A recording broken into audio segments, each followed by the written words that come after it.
we are going to talk about advanced communication skills so that you can deepen your relationships, survive this very tumultuous time in cultural conversations, and finally have the confidence that you need to show up and live the life that you desire when you feel like you can communicate well, right? I always say communication is the number one most important skill, and we all know that, but very few people practice it at an advanced level. Most people could just kind of go through the motions and they wreck their relationships. They go through the motions, they don't lead well. They go through the motions, they don't express their deepest truth. They don't express who they are. They're scared to set boundaries, scared to say no, scared to speak up and be vulnerable. And so they watch their life not come to magic, not come to life. This is one of my very favorite topics, communication, because the way that I grew up, I was not surrounded by a lot of great communicators. You know, I grew up in an old Irish mining town and had been, economically depressed for 100 years, so people didn't really communicate and share that much, especially the men in my life. There was not much vulnerability. The only expression of vulnerability was when they got really mad and smacked you and then felt bad about it and apologized later. If you got an apologetic look, it was a good day. So there wasn't a lot of that around. Then when I went into high school and college, I recognized I was lacking in the ability to express myself. I recognized I was lacking in confidence. I recognized that I was always in arguments with the girl that I was dating at the time, with my friends. And I was always like, why am I always arguing with people? Why am I always upset? How come they don't understand what I'm saying? And I realized my friendships were superficial. And so I just wonder if any of you have ever been in relationships or are in a relationship right now where you feel like the communication sucks. Raise your hand. And now, can you also admit that maybe you haven't developed the communication skills you need yet? Raise your hand. I also recognize that when I got into business, I would go into these meetings and I was nervous and I couldn't speak up for myself and I was awkward. And I wasn't able to convey my ideas. I'd have an idea for the business or for the company I was working for, and no one would really listen. And I couldn't figure out how to persuade them. And worse, after the meeting, I'd be upset and I'd go to people, I'm like, well, no one understands me in there. And people would say, well, you're not really arguing for what you want here. And I realized I was holding back. Can any of you guys raise your hand to this? That you hold back your own thoughts, your own desires, your own dreams, your own goals, that sometimes with a spouse or with a partner or with somebody you are even actually leading or serving, you don't say what you mean. You don't express your truth. And so the communication between the two of you or the group of you falters and you're not able to put your ideas forward. You don't feel as engaged in that community or with that team. And you just wonder, why is this not getting any better? Some of you have been in relationships or marriages, and year over year over year, you couldn't break that communication pattern.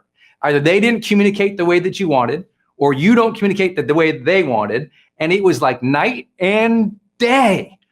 And you kept thinking, well, something will change. So you tried things. Well, maybe we need more date nights. Maybe we need a vacation. Maybe, we need to go to the spa together. Maybe we should take more walks. But what has to happen on all those things? Better communication. That's it. See, people try all the time to change their environment. They try to change their relationships. And if they don't change their communication skills, nothing really changes. Who's ever experienced this before, right? You think, I'm going to move to a new city and have a whole new friendship circle. And you showed up in a new city, no new friends. Communication style. What happens, or communication approach? What happened? Oh, I'm going to change that job and my next team will listen to me. And you went to that team and it was also full of more idiots. It was also full of more people who don't get it. It was also more full of people who didn't support you. Why? Communication, right? We have to recognize we are the source of our own pain so often because we don't develop our communication. I'm not going to go to the junior varsity route of just saying, well, you should listen more, reflect back to what people say, and just ask them lots of questions. Because I think there's a specificity in doing those things. There's a certain way to approach a relationship or a communication situation. There's a certain intention to have. There's a certain process that helps you become better at those things. So I'm going to share the 10 with you. And these are going to come from a perspective of both the research. Some of you know that's my master's degree, is in organizational communication with an emphasis in leadership, trying to help people communicate better individually and on teams and organizations. So this is part of my academic career. But on the other side of things, I spend every day of my life being compensated for how I communicate. And so I've learned so much about that. So much about it, doing it through live casts and videos, and we're all on video on Zoom. How many of you feel like you work for Zoom now? Who's logged in more hours for Zoom this year than you did in almost any other system last year? It's like we all work for a communication platform now, it feels like. Or you're on social media. You're doing that work to reach people and to communicate something, right? But today's emphasis, I'm really going to go and try to make it personal for you. And really break it down to that individual one-to-one relationship for advanced communication skills, because the principles I'll share with you today, I think they come to life when we're talking about one-to-one communication, but you'll immediately see how they apply to your team, how do they apply to major groups, how do they apply culturally as well. Number one, you must start with having the ambition for great relationships. Have ambition for great relationships. I know that might sound common sense, but it's not common practice. That's why so many people who could achieve greatness do not. I want you to think about this. Your ambition for the quality of relationships in your life is the umbrella principle. It's the umbrella value ethic that is driving how your relationships are right now. I can't tell you how many people I've coached and worked with in their 40s, 50s, 60s, and 70s who never, ever set a true, genuine ambition for great relationships. Relationships that were vibrant, relationships that were deep, that had depth to them, relationships that made them feel engaged, happy, joyous, fulfilled. What most people do is they take the relationships that show up in front of them and go, I guess that's the way it is. I guess my parents are like that. Why have any ambition for anything better? They're never going to change. They start dating or they get married and they go, well, I guess it is what it is. I've been with her for 5 years. She's not going to change. And you get this idea that people don't change. And what you do is your ambition keeps falling. And you allow your dream, your desire, your ambition for great relationships to continually get knocked down every time someone doesn't understand you. You've let your ambition for vibrancy and intimacy and sexiness and fun and joy in your partner relationships fall down. Every time you get in a fight, it stacks on. Every time there's trouble, it stacks on. And you keep getting more and more frustrated with the person. Your frustration grows into closed down communication. And now there's this distance, there's this block. And what people do is they immediately stop keeping their ambition for great relationships alive. I had the blessing of horrible relationships. Anyone else? I mean, I had terrible relationships, just awful, just the worst, terrible relationships when I was a young man. Right? Just came up like I had this terrible relationship. I grew up in a town where everybody beat me up. I grew up in a town where there's a lot of really, really, really just awful adult behavior. Grew up in a place where there wasn't a lot of good communication. My first relationships with people I dated were just horrible, judgment, just off, just like negativity and just huge demonstrations of anger. And it was just like, whoa. And the blessing was sometimes we need a change. For me, it was I got a knock in the head with my car accident and made me realize, actually, I don't like that. I want phenomenal relationships. I want phenomenal relationships with everybody around me. And so how many of you ever had that ambition before? And maybe you picked up a book like How to Win Friends and Influence People, right? or How to Talk So People Listen, or How to, argue and win every time. Or you picked up these books and you're like, oh, I need to learn how to share and communicate. Well, that was me. I was that dork. My whole life, when I struggle with something, I go to books and I just start reading on things. And one of the blessings was I read about these people who had great relationships. And I never had that, but I kept my ambition. Here's the hardest thing to ask anyone to do in this particular year. Raise your ambition for your relationships. Especially now. Some of you have been shut in with your family for so long because of the pandemic that you're just like, we're trying to survive. And you're trying to blunt out the difficulty by just turning on the TV all the time or handing over devices all the time. And the ambition to have great relationships with the kids, with the spouse, with everybody else has kind of faded into, I'm just going to survive. But I'm here to warn you as your coach that I'm just going to survive in this relationship, just trying to get through the days with this family. That ambition is lower than your potential. That ambition is hurting your intentions. That low ambition, not to have something great, is cheating you from fulfilling the destiny you were probably meant to have, but would require great relationships. And as your coach, I'm here to say, be wary of the fact that you are so wary in your relationships. Be attentive to the fact like, oh, wow, we are just trying to survive right now. Because that's a slippery slope, isn't it? How many know that? Like when you just try to survive, imagine you run a business, right? You're a CEO, you're an entrepreneur, you're running your business. If you allow just surviving to last for months or years, that company never survives, right? Someone in that company must have ambition for what? Growth, for better service, for better relationships with the customers. If you don't have that in the business flatlines, then dies. That's the same thing in marriage and relationship, the same thing in child parenting, the same thing. Every time we don't keep an ambition to challenge ourselves to do better, we end up hurting the very thing. And so I'm here to say, have ambition for great relationships again. And I know your first impulse can easily be, well, you don't understand my husband. Well, you don't understand these crazy kids. You don't understand this team. You don't understand my business. You know what? Don't be a you don't understand person, because that stops you from learning.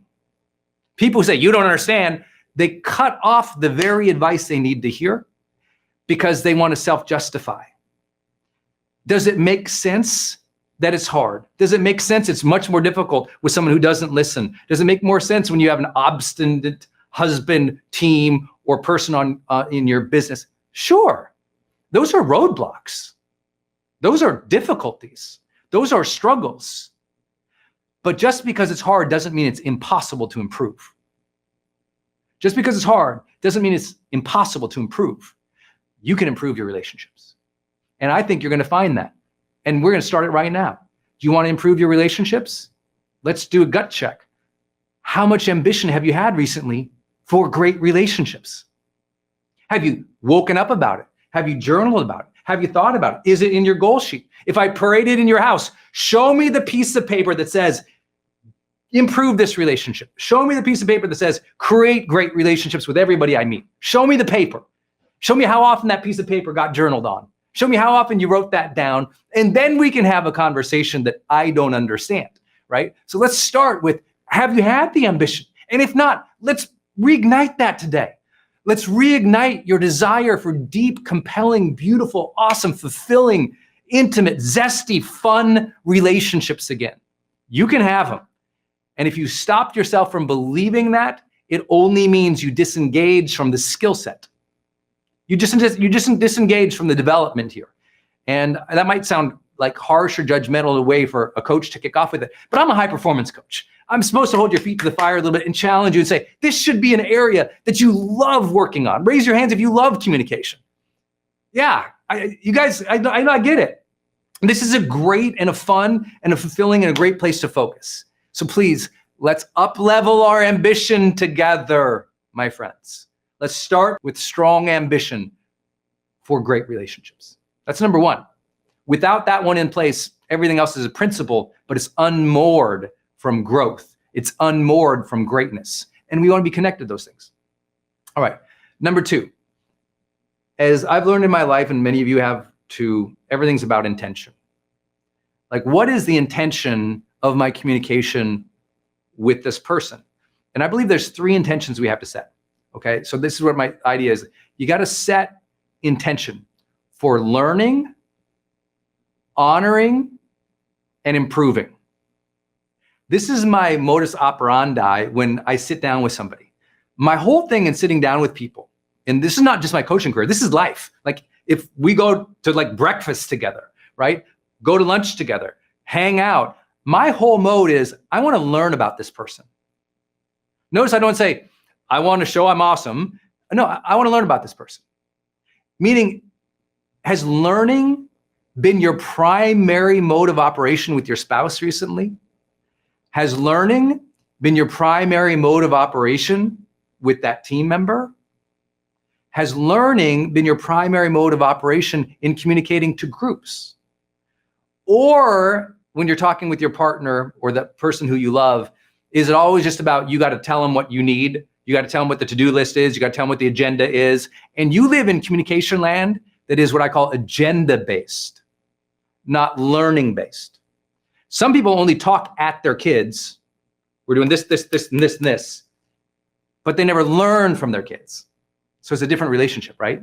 Agenda-based communication, which is usually to-do list, what are we doing, where we're going, versus the first primary thing is learning.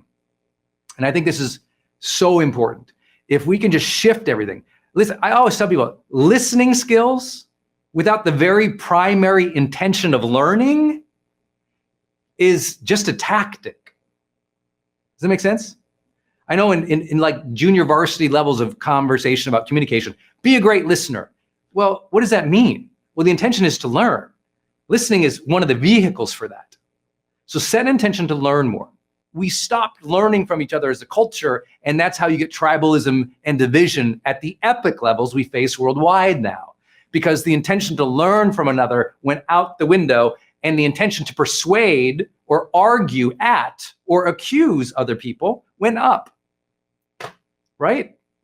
So let's remember, setting the intention for learning. Think about this. If your umbrella intention is to have ambition, I want great relationships and I want to learn from others.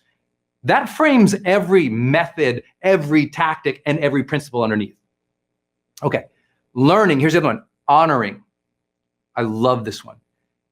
Very few people talk about this, so I think it's important. In a relationship, in your communication style should be honoring of other people. What does that mean? Honoring means you hear what they say, you reflect it back, you honor that. That's a great idea. Thank you for sharing. I appreciate you. I really value that you shared that. I respect that you're participating right now. I'm thankful that we're having this conversation. Also saying very simple things like, I appreciate you did this. Good job at that. Honoring the other person so they feel heard, valued, respected, and appreciated. Honoring the other person so they feel heard, valued, respected, and appreciated. That's like everything, right? How good have you been at honoring your partner, your spouse, persons that you care about? If your parents are around, have you been speaking to them and honoring their difficulties this year? The people who you love in your life, your family, have you been honoring their unique and difficult journey through what is a crazy and wild year? I mean, think about your last 10 major conversations. Were you honoring of the other? Now, my bet is in our community here, you do. You know, we're blessed to be surrounded by, you know, high performers all around the world right now in this coaching group with you guys. We've got people on, I don't know how many Zoom groups we're running, 5, 6, 7, 8 Zoom groups right now, right? All around the world, we got people communicating and participating right here. And if you think about it, that's a beautiful thing about our community here, right? You're more likely to be people who show up for a session like this. You know who usually isn't here? The bad communicators. Because they go, I already know it. You know, no, you're the learner. You're the person who wants to develop in this way. So I'm honoring you as a community for caring enough to develop this skill. But this is a very key principle. In your communication patterns with other people, is learning there as your intention, is honoring the other there as intention. Even when I go into a place where I know I'm gonna have a conflict with someone, my whole mindset shifts. Make sure they feel honored and respected in this process. Make sure they feel that. Honor them for showing up, honor them for trying, honor them for a good job when they do a good job, honor them for sharing their voice, honor them for participating, honor them for giving you the time of day. Really, like if we can remember the value of each relationship, everything can change. All right, so our intention is for learning, honoring, and the last thing is improving. You want the most advanced communication skill in the history of the world? Try to improve another person's day. Listen to what they're saying and try to ask questions or give advice when it's sought or share an idea to help them improve their situation, their day, their feeling, their mindset. My mode is whoever is here, I am here to be of service. Whoever's in front of me, I'm going to try to really learn about them, to honor them as a person, and to help them reach whatever goals that they're after. Hey everybody, it's Brendon. I want you to make sure you write the date in your journal or in your piece of paper or in your napkin, wherever you're writing, okay? I want you to write the date. I want you to write advanced emotional intelligence, because this is gonna be a changing day for how you manage your emotions, the emotions of other people, and how you really sense and feel this life. I'm gonna begin with just a few points about why I believe most people don't have more emotional intelligence and why this topic isn't more valued in not only the greater world or our educational system or our political system or in some of our organizations around the world or even some of our teams and some of our families. But I really believe that comes from just a few ideas here. Number one is the unfortunate reality that a lot of people think emotional intelligence is a, touchy-feely, oversharing, sense of vulnerable weakness stuff. And they don't realize emotional intelligence is the secret to better decision-making and better influence. It is the secret to overall mental health. It's the secret to mental strength, mental toughness, mental resilience. You want to be awesome in life and feel awesome. You want to care for others and set the tone and the energy of your culture or those that you lead and you serve. You need emotional intelligence, because emotional intelligence isn't just about how I feel. It's about tapping into a deeper understanding of what's happening in your biological system, what's happening neurobiologically, and what's happening in the social environment so that you have greater mastery of it. Not just to be aware of your feelings, which is absolutely critical, but also to know the difference between emotions and feelings. To also know the difference of when someone is sad versus when they're discouraged. And knowing what to do with all of that. That's the power of emotional intelligence. So this is not just some I think what is happening in pop culture, people think emotional intelligence is just like, touchy-feely cotton candy hype stuff. No, it is literally the foundational principle of having a great life. You have to be more engaged, aware, and greater in your personal power related to your emotions, especially now. Can I get an amen on the first of the day, first of the month? I mean, it's like, these are difficult times. So we're gonna really dive deep into this, and we're gonna make it about mental toughness and mental resilience in this year, not just about like touchy-feely. Second big thing is, I really believe the reason why most people aren't more emotionally strong, intelligent, resilient, is because there is this dynamic in our culture that is often avoid difficult feelings, avoid difficult conversations, avoid those times when we don't understand our feelings, so let's drown it out with, addiction, alcohol, distraction, Instagram, scrolling, whatever it is, right? It's like, oh, I don't feel good. You know what happens for a lot of people? They don't feel good about themselves or their relationships or their businesses or their teams or their life. So they pick up the phone and they go scrolling for life. Do you know what that is? That's an emotional intelligence thing. What's happening is they don't know how to cope. And so they pick up tools for coping versus understanding coping is here. They externalize coping, seeking coping mechanisms outside without understanding how to navigate the difficult emotions of our lives. And so I think more people, haven't mastered this area of their life better because the easiest answer is to avoid it. Think about all those difficult emotions you've had in personal relationships. Maybe you have a relationship right now, who you love somebody, you're, in a relationship in an intimate way, or you're a parent, or you're, leading a team, and there's all this difficult emotion to manage right now, People are discouraged. There's a lot of vitriol and outrage out there. There's a lot of just fear of all this unknown. How have you engaged that? Have you had conversations with them? Have you checked in? Did you understand where they were at? Did they feel heard and seen, validated, appreciated by you? Or are you so struggling just to deal with yourself that you even forgot other people? Because that happens too. But we're going to go from this conversation of avoidance to engagement today.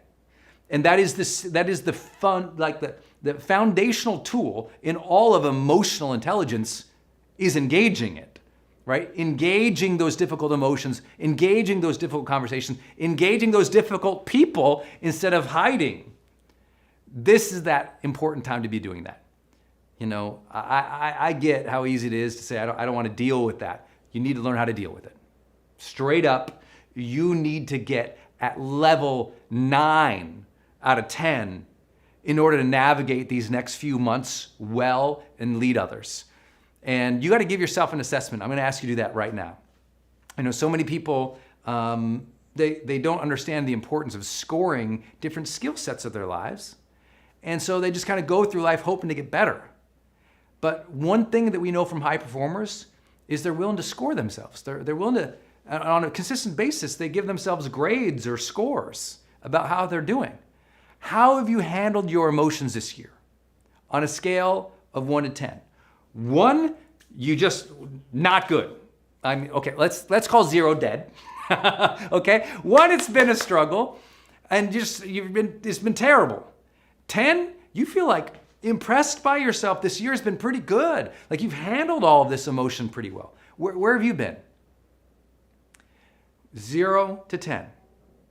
Okay, maybe even you might just share it in the chat right here. How you been here? It's okay. Sometimes just sharing is the first step here. Okay, now let me ask you about how have you dealt with the emotions of others on 0 to 10. 0, they freak me out. I don't want to deal with them. 10, I've been doing pretty good, Brendon. Thank you. I've been a great leader, a great parent, a great caregiver, a great manager. I've been doing real good. Where have you been? You got to think about that constantly, like personally, how I'm managing my emotions and socially. And the more that we're aware of these things and evaluating these things, the more our brain's gonna go, let's get better. Like your brain is great at gamifying, right? When you give yourself a score, your brain goes, I wanna get better. I would like a higher number here, especially if you're on something like this with me here at Growth Day. I mean, it's like, like you want to work on yourself, right? So I know that sometimes it can be discouraging when we talk about measuring yourselves or giving yourself a score here. Some people say, Brendon, I've been a level 5 and with my emotions for a decade. I feel crappy. Thanks for making me score myself. Okay. But listen, that's going to lead to this next point. Many people confuse emotional intelligence with a conversation about who they are versus skill set. What do I mean by that? Well, emotional intelligence is a skill. It's not about yourself or even just your overall personality or identity. It's a skill, right? It's an area of your life to be managed, improved upon, navigated, and it doesn't represent you. So many people think when they're, they have or experience sadness that, oh, I'm a terrible person. I have all these reasons to be happy. Why can't I just be happy? But I'm feeling sad right now. What a piece of crap I am. And they literally start speaking negatively of themselves because they have or experience or feel an emotion. But an emotion is not you. An emotion is not you. And what most people do in this category of emotional intelligence in their life, they say things like this. They say, oh, well, you don't understand. That's just how I am. I'm just not one of those joyous people like you, Brendon. I'm not like your students who are so happy. And what they do is, well, I'm not like that. Thinking that managing your emotions, navigating your emotions, and activating a full suite of positive emotions in your life is related to their identity and who they are. No, we're talking about a specific topic in personal development. There's lots of things we can talk about that isn't you, right? Your car is not you, and your emotions are not you. Your dog is not you. The things you own or control or have are not you. It's okay when you have an emotion that you don't like, not to hate yourself for the emotions you're experiencing. Some of you had a really tough year, right? I hear it all day long from this community, and you'll see it in breakouts. It's like, this has not been an easy year. And so many people get down on themselves, down on self, versus recognizing, oh, I don't have a real strong skill set here to navigate this difficult emotion. You follow? You don't need to get mad at yourself or down on yourself. If you score yourself in a way you don't like, you say, oh, I need to develop more skill here to be able to do that better, right? If I go out and you and I go out and we hang out to play tennis and I'm not good at it at first, I don't say, oh, I suck at all sports. I say, I'm not good at this tennis thing. I need to figure out how to hold this racket and make sure this ball gets over that net. And when it comes back to me, you don't hit me in the eye. It's like, you have to realize your emotional life and navigating it, it's a skill set. And when it's a skill set, you can get better at it. Obviously, that is why you're here. But I want to remind you of that because I'm going to tell you right off the bat how good you are with emotional intelligence. Are you ready? Okay, some of you ain't going to like this. And I know you're all going to light up here in a minute here, but you might not like it. Your emotional intelligence is directly correlated with how hard you have been on yourself this year. Right? If you've been so hard on yourself this year, then this is a great session for you because you need to develop greater emotional acuity, greater emotional strength, greater emotional resilience, greater emotional intelligence, right? And if you've always been hard in your life, but you're like, no, but I understand my emotions. No, because if you're constantly hard on yourself, that's coming up because of emotions. You feel an emotion you don't like, you take the emotion and you describe it to self. This is why you keep getting it wrong. I'm here, I want to help you do this. Separate yourself from the skill set of managing emotions. And just go, you know what? I'm kind of not managing that well today. I can understand that I don't manage things great every day and every time without saying I suck. Okay, parents out there, you know this, right? You can be a great parent, a good parent, a loving parent, a caring parent.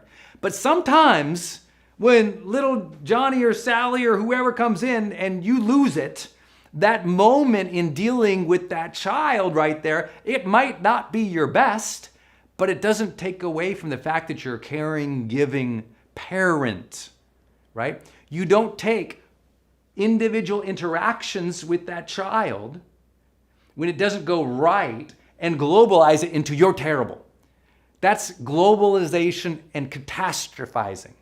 You follow? Well, don't do that with your emotions either, right? Don't do that with your emotions. There's days, don't tell nobody, but Brendon Burchard, the motivation manifesto guy, which is currently the best-selling motivation text so far of this century, with motivation in the title, there's days I'm not motivated.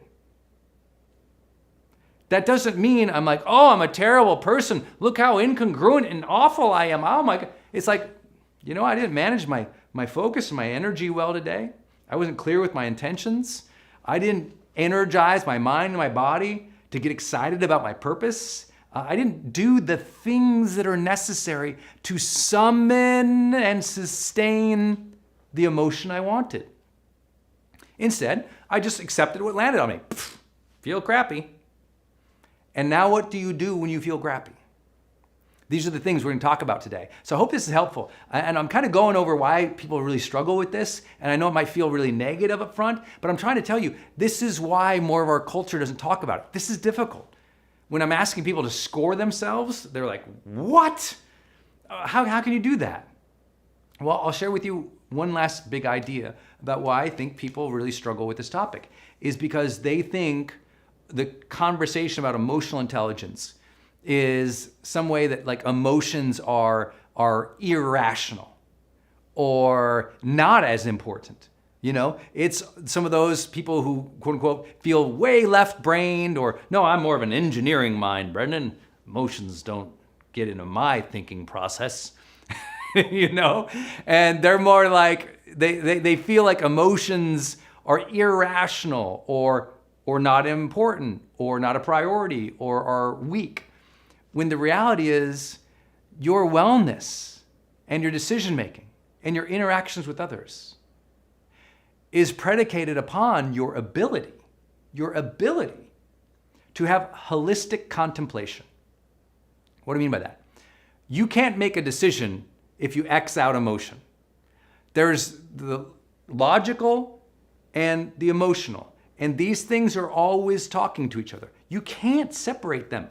And the more you try to separate them, the more life becomes miserable. Because what happens is you become an incredibly analytical person who doesn't feel anything. Or you become an incredibly feeling-oriented person who's not taking the time to think through things. And so consequences on either side aren't good. We want you to be incredibly holistic in your contemplation, your decision-making. And that means your whole body, mind, life comes into how you live and experience life. We want you fully activated, heart, mind, body, soul, to enjoy a great life. That's part of emotional intelligence, right? But we don't say that often, so people go, emotions. And it's like, oh, no. If you've been a person who's like, emotions, I bet your happiness meter is lower than you think it is. I bet if you took a life satisfaction score or you really contemplate about where you're at, you'd realize life should feel better. Do you know how many people I know and coach who they're so successful? I mean, they have it all and they're so smart and they're completely unfulfilled. They're unfulfilled. They're disengaged and they can't quite explain why. It's because they haven't been managing their emotions well. They haven't brought emotion into life. It's like they have relationships, but the relationships don't have pop and vibe and spirit and joy, right? It's like they do tasks every day, but they don't feel the day. And that's what I'm always sharing with you guys. It's about feeling the day. After you have everything you wanted in life, what do you want more of? You want to feel the day more. A sense of connection and meaning and fulfillment and satisfaction and intimacy and joy and vibe and pop, right? That's what we want. So emotions aren't something to crowd out. Emotions are something to navigate. Emotions are something to summon. Emotions are something to spark with others. And emotions are something to utilize to sense the wholeness and the beauty of life. This can be your day for personal growth. This can be that day you committed to and you remember and you go, that was the day I got myself a community. I got better coaches. I committed to making my life the absolute best that I could. This is that day. Make today your growth day. Click the button on this page and sign up right now.